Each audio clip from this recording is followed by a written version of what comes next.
May mga kapatid na nasa Laodicea, iglesia ng Diyos na nasa Laodicea sila.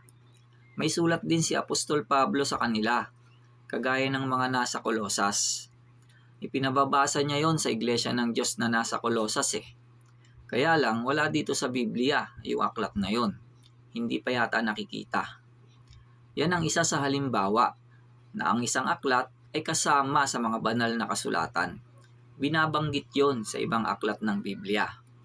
Basa Biblia, Marcos 1:2-3. Ayon sa pagkasulat kay Isaias na propeta, narito, sinusugo ko ang aking sugo sa unahan ng iyong mukha, na maghahanda ng iyong daan. Ang tinig ng isang sumisigaw sa ilang, ihanda ninyo ang daan ng Panginoon, tuwirin ninyo ang kanyang mga landas.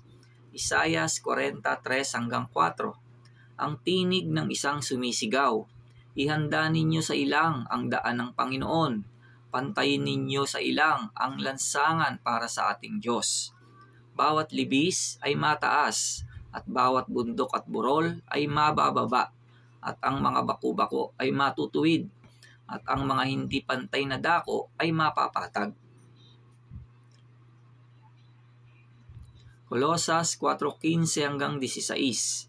Batiin ninyo ang mga kapatid na nasa Laodicea at si Nymphas at ang iglesyang nasa kanilang bahay.